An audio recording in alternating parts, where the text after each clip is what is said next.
어제 국회에서 야당의 퇴짜를 맞은 강기정 정무수석이 저녁에 웃으면서 맥주잔을 들고 있는 사진을 공개했습니다. 상대는 국회 예결위원장인 한국당 김재원 의원.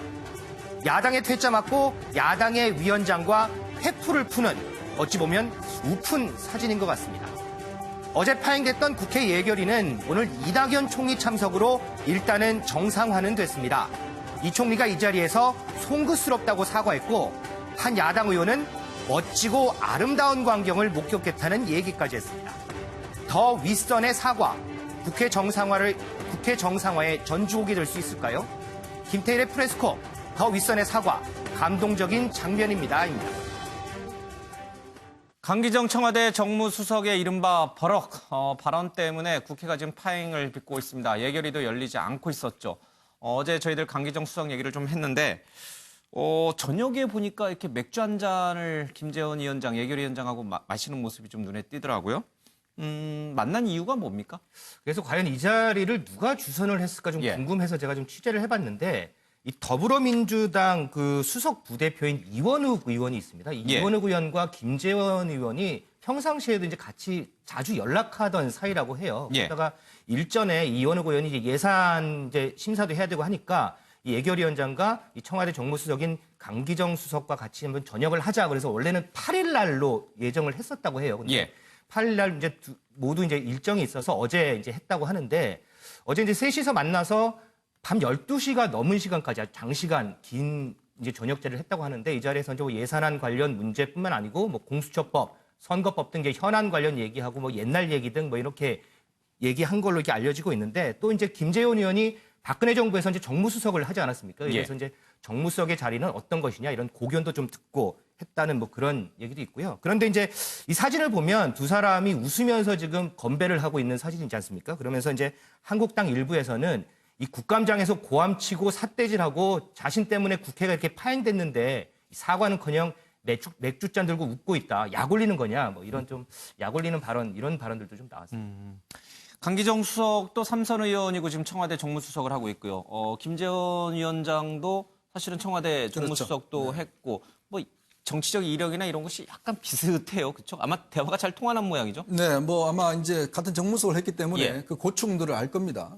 특히 뭐 어떻게 야당을 대하는 게 얼마나 어려운지를 알 텐데. 근데 문제는 이제 그 자리에 사실은 나경원 원내대표가 있어야 되는데 김재원 예결위원장이 있단 말이죠. 더군다나 이렇게 정무수석은 이런 움직임을 할 때 사실은 비공개로 많이 움직입니다. 왜냐하면 항상 상대방이 있기 때문에.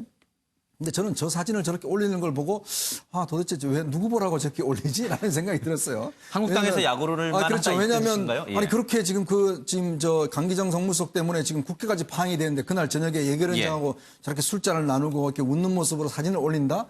저걸 나경원 원내대표 봤으면 속이 어떨까요? 굉장히 안 좋았겠죠. 그러니까 그런 면을 본다면 아마 이제 결국 김재원 예결위원장이 강기정 수석한테 구원투수로 나선 게 아니냐. 왜냐하면 강 수석이 지금 굉장히 몰렸지 않습니까? 몰렸다 보니까 이런 사진을 올림으로 해서 좀 강기정 수석한테 좀 어떤 면에서 보면 나갈 수 있는 탈출구를 좀 마련해 준 것이고 또 당의 입장에서 볼 때는 좀 이런 사진이 나오는 게 아니 이거는 좀 너무 심한 거 아니 의원들이 일단 그날 다 지금 예결에 들어가지도 않았는데 예결위원장을 저렇게 이제 밤에 만나서 한다?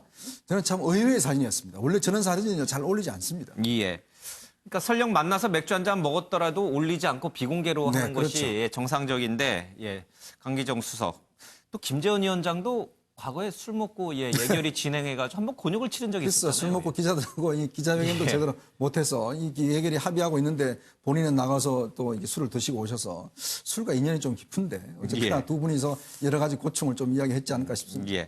정무 감각이 뛰어나다는 정무수석, 옛 정무수석들이 정무 감각이 조금 떨어지는 사진을 올려서 논란을 빚고 있습니다. 알겠습니다. 예결위 종합정책 질의 여러 파행을 좀 겪긴 했습니다만은 좀 오늘 극적으로 좀 상황이 반전됐어요. 이낙연 총리가 다시 구원투수로 나선 거죠? 그렇습니다. 오늘 이 자리에서 이 야당 의원들이 이낙연 총리를 향해서 정부를 대표해서 사과를 해야 하는 것 아니냐 이렇게 주장을 했었거든요. 이에 이낙연 총리가 결국 송구스럽다 이렇게 밝히기도 했는데 어떤 이야기도 있었는지 현장 화면 함께 보겠습니다. 우리 총리께서 그 일련의 문제에 대해서 한 말씀 해주시고 시작하는 것이 온당하다고 생각을 합니다. 총리께서 정부 대표로서 정중히 사과한 후 회의를 진행하는 것이 바람직하다고 생각합니다. 정부에 몸담은 사람이 감정을 절제하지 못하고 국회 파행의 원인 가운데 하나를 제공한 것은 온당하지 않았다고 생각합니다. 송구스럽게 생각합니다. 존경하는 마음을 가지고 있는 정치 선배로서 오늘도 역시 스마트하게 이렇게 죄송한 마음을 표현해 주셨는데 가장 아름답고 멋진 장면이 아니었나 생각이 듭니다. 네, 보신 것처럼 이 이낙연 총리는 정부에 몸을 담은 사람이 감정을 절제하지 못하고 국회 파행 원인 가운데 하나를 제공한 것은 온당하지 않았다고 생각한다 이렇게 밝혔습니다. 또한 정부 사람들이 국회에 와서 일하다 보면 답답할 때도 있고 화날 때도 있고 하지만 그럼에도 불구하고 스스로를 절제할 수 있어야 한다라고 말하면서 국회 운영에 차질을 줄 정도로 하는 것은 큰 잘못이었다 생각한다 이렇게 말했습니다. 사실 야당은 오늘 이 자리에서 이낙연 총리에게 사과를 받아내겠다고 굉장히 벼르고 있는 그런 상황이었는데요. 이낙연 총리가 와서 이렇게 사과를 하면서 야당에서도 잠시 분위기가 좀 달라지는 그런 모습을 보이기도 했습니다. 청와대 정무수석의 발언 실수를 이낙연 총리가 대신 사과한다. 이게 청와대하고 총리실하고 이게 사전에 합의가 된 건가요? 뭐 실제 합의가 있었는지까지는 모르겠습니다만 이낙연 총리도 정무적인 판단을 했을 것으로 보입니다. 지금 이 강기정 수석의 발언 이후로 당시 발언 이후로 야당 쪽에서 계속해서 좀 강하게 강경한 태도를 보이고 있는 상황에서 사실은 이낙연 총리가 와서 이렇게 사과를 해버리면 야당 입장으로서는 더 이상 뭔가 반발하거나 할 수 있는 명분이 없어지는 셈이거든요. 그래서 오늘 야당 의원들도 만약에 이 자리에서도 이낙연 총리가 사과를 하지 않는다고 하면 더 강경한 태세를 취하려고 생각하고 있었는데 이낙연 총리가 이 자리에 와서 사과를 하면서 어느 정도 상황이 좀 일단락됐다 이렇게 볼 수 있을 것 같습니다. 사실 이제 총리라는 자리가 이 행정부를 총괄하는 자리지 않습니까? 그런데 그렇죠. 이제 정무수석은 청와대 소속이란 말이죠. 청와대 소속을 총괄하는 거는 비서실장입니다. 그래서 사실은 사과를 하려면 이 청와대를 대표해서 비서실장이 사과하는 게 노영민 맞는데 실장이 해야죠. 그렇습니다. 그걸 근데 요구하고 있었죠, 야당. 근데 야당에서는 노영민 실장도 싫다. 더 윗선을 요구했기 때문에 그 위에 더 윗선이 총리가 이제 관여를 하기 때문에 총리가 이제 와서 이제 사과를 한 거고 아마도 이 야당에서 더 윗선을 요구했을 때는 아마 청와대하고는 교감이 좀 있지 않았을까 생각이 듭니다. 총리가 대신 사과한 거에 대해서 청와대에서 불쾌한 반응을 보이고 그런 건 아니라는 뜻이죠? 그렇습니다. 이현정 의원님. 네. 이낙연 총리가 대신 사과를 좀 했다는 부분, 노영민 비서실장이 해야 될 부분을 건너뛰었다라는 그렇죠. 부분, 그리고 야당이 의도적으로 노영민 패스, 청와대 패스 전략을 쓴 것인지, 이낙연 총리는 그거를 알고도 사과를 한 것인지, 약간 셈법 계산을 좀 해봐야 될 것 같은데요. 그렇죠. 참 이 모습을 보면 정말 말 한마디로 천냥빛을 갚는다는 말이 실감이 나지 않습니다.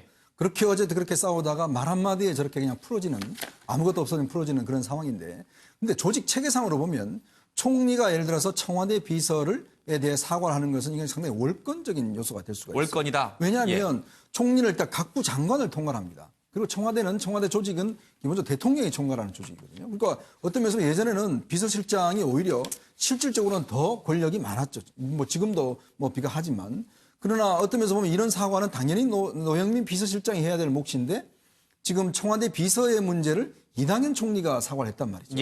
그러면 한편으로 봐서는 청와대는 굉장히 좀 속이 안 좋을 겁니다. 왜 총리가 왜 우리 문제를 사과를 하지? 라는 게 있을 수가 있거든요. 그러니까요. 그리고 또 노영민 비서실장은 어떤 면에서는 패싱이 된 거 아니겠습니까? 그런 면에서 본다면 이낙연 총리의 어떤 특성상 보면 당연히 아마 협의를 했을 겁니다. 본인이 나가면 이런 이야기를 하겠다는 것이고 또 한편으로 보면 이제 국가 배드캅 전략인 것 같아요. 즉 배드캅 전략, 나쁜 경찰 전략은 이제 강기정 수석이나 노영민 비서실장이나 이제 야당을 향해서 강력히 싸우고 또 야당에 사과하면서 좋게 가져가는 거는 굿캅은 이제 총리가 하고 그것도 왜냐하면 이게 어차피 여당 전체로 볼 때는 앞으로 이낙연 총리에 대한 가치를 좀 더 높여야 되거든요. 그런 측면을 본다면 이낙연 총리는 좀 빛나는 일을 좀 하시고 또 나쁜 역할은 청와대가 하겠다. 뭐 이런 의도도 숨어 있지 않은가 해석을 해볼 수 있을 것 같습니다. 그 정도까지 우리가 염두에 두고 이 문제를 바라봐야 된다. 청와대에 그러면 이낙연 총리 띄우기 이렇게 또 표현해도 될까 모르겠습니다. 야당 반응은 어떻습니까? 총리가 대신 사과했는데 흡족해하는 반응인가요? 네, 특히 조국 전 장관 청문회 때부터 해서 우리 이 지금 현 정부에 대해서 가장 공격적으로 나왔던 의원 중에 한 명이 주광덕 자유한국당 의원인데 이 표현을 보면 오늘 멋지고 아름다운 광경을 목격했다. 최근 일련의 상황에 대해 아주 스마트하게 죄송한 마음을 표현해 주셨다며 야당인 자신도 감동을 받았다 이렇게 밝혔습니다. 또한 이 총리의 죄송하다는 진심 어린 사과 표명이 오늘 그 어떤 질의와 답변보다도 우리 정치를 한 단계 성숙시켰다고 생각한다라고 하면서 국민이 보고 싶어 했던 아름답고 멋진 장면이다 이렇게 평가를 했습니다. 조국 장관 사태에서 야당의 공격수 역할, 최전방 공격수 역할을 했던 주광덕 의원이 오늘 멋지고 아름다운 광경을 목격했다. 이 정도까지 호평을 했으면 나경원 원내대표도 이제 더는 강기정 수석을 이유로 이 예결위를 파행으로 가는 거 더는 그 전략을 쓰기 어렵겠는데요? 그렇습니다. 어쨌든 이 야당 입장에서 봤을 때도 결국엔 노영민 실장보다 훨씬 윗선에 있는 지금 이낙연 총리가 와서 사과를 했기 때문에 이후에도 파행으로 끌고 갈 명분이 없는 상황이거든요. 그래서 이제 더 이상 이렇게 약간 좀 파행으로 끌고 가기보다는 어느 정도 여기에서 인정할 건 인정하고 다음 단계로 넘어가려는 것 아닌가 이런 해석들이 나옵니다.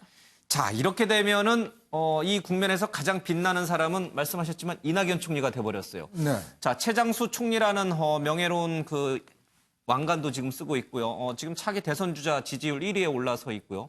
여러모로 이낙연 총리는 오늘 굉장히 기분 좋은 하루가 될 것 같은데, 자, 이대로 쭉 갑니까? 근데 이제 총리로서 아마 본인은 이제 어느 정도 할 만큼 했다라는 생각이 있을 거예요. 예. 그러면서 본다면 이제 본인은 마음이 좀 급할 겁니다. 왜냐하면 지금 사실은 어쩌면 이제 정치로 다시 본 고향인 정치로 돌아가서 정치를 해야 되고 예. 실질적으로 지금 의원들 중에서도 이낙연 총리한테 개인적으로 빨리 와달라는 이런 이야기가 많아요. 왜냐하면 지금 현장의 선거에서 굉장히 어려움을 겪고 있거든요. 그러면 이낙연 총리가 와주면 그래도 당에서 어떤 새로운 모습으로 가져갈까 하는 그런 것이 있는데 한편으로 정부 입장에서 보면 또 딜레마도 있습니다. 예. 왜냐하면 총리가 일단 사퇴를 하게 되면 또 총리 이제 청문회를 해야 되지 않습니까? 근데 만약에 이게 잘 되면 모르겠지만 만약에 또 인사청문회가 여러 가지 논란이 한다면 이게 바로 이제 총선하고 직결될 수가 있어요. 그럼 즉 총리 논란이 이 총선하고 직결되면 여당으로 큰 부담이겠죠. 예. 그리고 또 이낙연 총리와 이해찬 대표의 역할 분담. 이걸 어떻게 할 것이냐도 문제도 있습니다. 왜냐하면 이제 공천 시즌이잖아요. 그러면 이낙연 총리가 그냥 한 명의 그냥 국회의원 후보자로 가는 게 아니지 않습니까? 그나마 여권에서 어느 정도 차기 주자를 믿어준다면 일정 정도의 지분은 보장을 해줘야 되거든요. 예. 그러면 이낙연 총리가 과연 그럼 공천 과정에 어떤 역할을 할 것인가? 그냥 개인으로 가서 자기도 공천 받을 것인가? 아니면 이해찬 대표가 하고 있는 역할을 나눠 가질 것인가에 대한 문제. 이런 것들도 정리가 돼야 돼요. 그러면 여권 전체의 권력 지형이 일단 바뀝니다. 그러니까 그런 문제를 좀 여당 입장에서는 그렇게 흔쾌하게 받아들이지 않을 거예요. 예. 그러면서 본다면 이낙연 총리는 제가 볼 때는 아마 이제 연말 끝나고 나서 갈 수도 있고 아니면 정말 현 정부 입장에서 보면 차기 어떤 총리가 여러 가지 사람이 없고 지금 법무장관 임명 못하고 있잖아요. 마찬가지로 총리가 없다라고 한다면 오히려 이낙연 총리가 그냥 계속 가는 그런 것도 저는 생각할 수 있다고 봅니다. 예, 여러 가지 가능성이 좀 열려 있군요. 지금 법무장관 인사도 좀 해야 되고요. 강기정 수석에 대해서 야권에서는 계속 이제 해임 요구가 나오는 터라 교체 가능성도 좀 있고 이런 개각 카드와 함께 이 내년 총선 카드가 맞물려 있는 것 같습니다. 알겠습니다.